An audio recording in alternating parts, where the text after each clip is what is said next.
George Santos admits personal loans to campaign were not from personal funds. Kim Kardashian obtains temporary restraining order.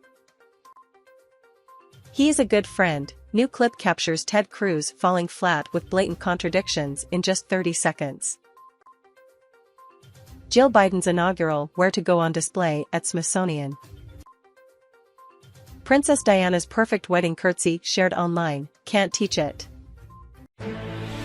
This is breaking news. I'm Erin Burnett in Washington. George Santos admits personal loans to campaign were not from personal funds.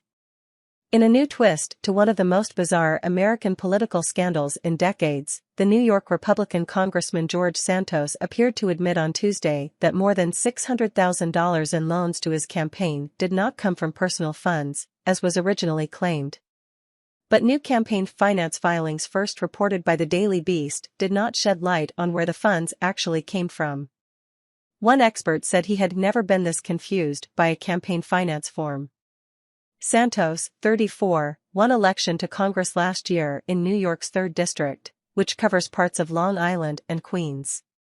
But he swiftly came under pressure over a resume which has been shown to be largely made up, local, state, federal and international investigations, and increasingly picaresque allegations and revelations including an alleged past as a drag queen in Brazil. Republican House leaders have stood by him, however, not least because he supported Kevin McCarthy through 15 rounds of voting for Speaker earlier this month, a process which installed the Californian atop a slim GOP majority prey to hard-right rebels. Last week, Santos was installed on 2 House committees. As well as joining New York Republicans in calling for Santos to quit, Democrats have demanded investigation of Santos's campaign finance filings. This week, the saga continued at a familiar pitch as Santos complained about impersonations on late-night TV, a sure sign of fame, or infamy, in the American public square. "I have now been enshrined in late-night TV history with all these impersonations," the congressman tweeted on Monday, "but they are all terrible so far. Jon Lovitz is supposed to be one of the greatest comedians of all time and that was embarrassing, for him not me.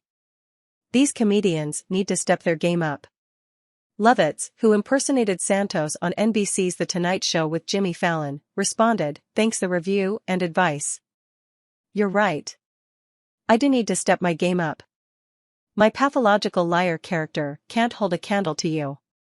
It was also reported on Monday that Santos once claimed to be the target of an assassination attempt, and that in a 2020 interview he claimed to have met Jeffrey Epstein, while suggesting the financier and sex offender did not kill himself in jail but was murdered or even alive.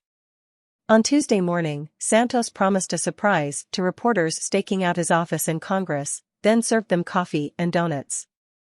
Later, the Beast reported on weightier matters, spotting that on new campaign finance filings, a $500,000 loan was no longer listed as personal funds of the candidate, as was another for $125,000. The Beast said no indication was given as to where the loans actually came from. Amid questions about his apparent wealth, Santos has been linked to a Russian oligarch. It has also been reported that he was once hired by a Florida-based investment firm that was accused by the Securities and Exchange Commission of being a multi-million-dollar Ponzi scheme. Santos previously told a New York radio host the loans were the money I paid myself through his company, the DeVolder Organization. Santos's activities under the name Anthony DeVolder are also the subject of intense scrutiny. He has admitted embellishing his resume but denied wrongdoing. He has said he will not resign.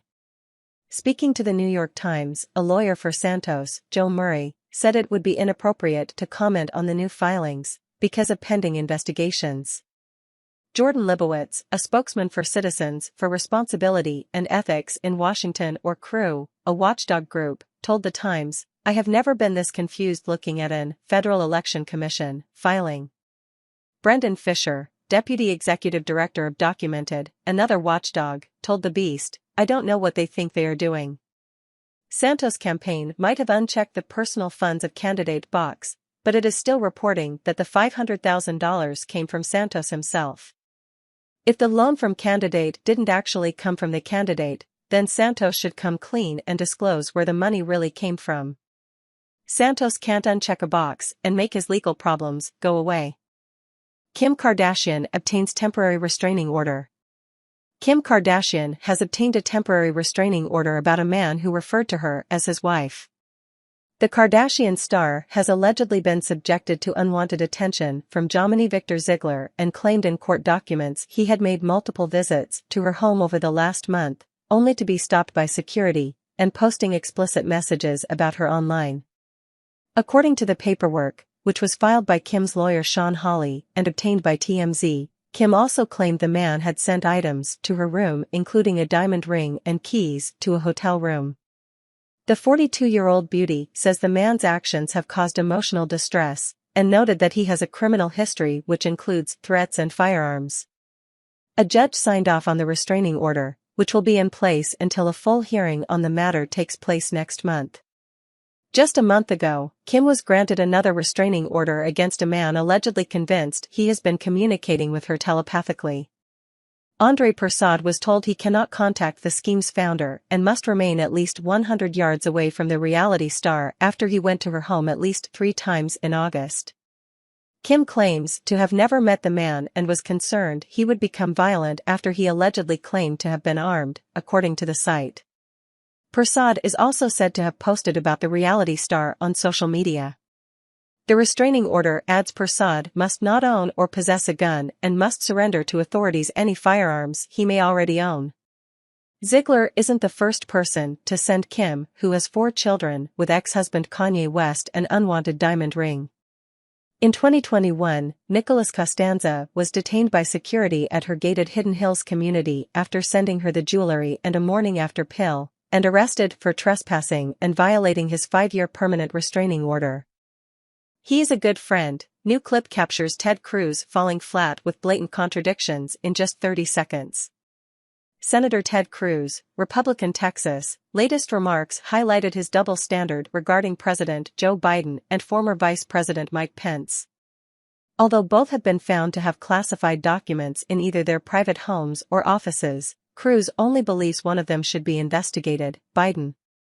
On Tuesday, January 24, Cruz appeared on Fox Business with host Larry Kudlow, where he shared his opinion of the classified documents reports. At one point during the segment, the Texas senator called for an investigation into Biden, saying, "The FBI needs to search the University of Delaware archives, and they need to search Hunter Biden's home and business address." Kudlow then asked Cruz about the reports of classified documents being found at Pence's home in Indiana. The Republican senator was far less concerned about those documents. "Oh, look, the Mike Pence story, it's still early," Cruz said. "He is a good friend and a good man. He's explained where these came from." The remarks on both situations were made within 30 seconds, and now the clip is circulating on social media as Twitter users criticize the double standards. One Twitter user tweeted, "It's like hypocrisy," punches him square in the face, and Ted simply responds with, "Thank you, sir, may I have some more?" Another user tweeted, "It's always okay or just a mishap when it's a Republican who gets caught with their pants down." Yep, well, it's still early days. What's good for the goose is good for the gander. Pence will also have to answer for his papers as well. The rule of "it's okay when our guy does it" is revered on both sides, another user tweeted. Unfortunately, members of each side only notice it when the other side does it. Democrats should be outraged that their top guy threw a wrench in the MAL docs case, instead of pretending it doesn't matter.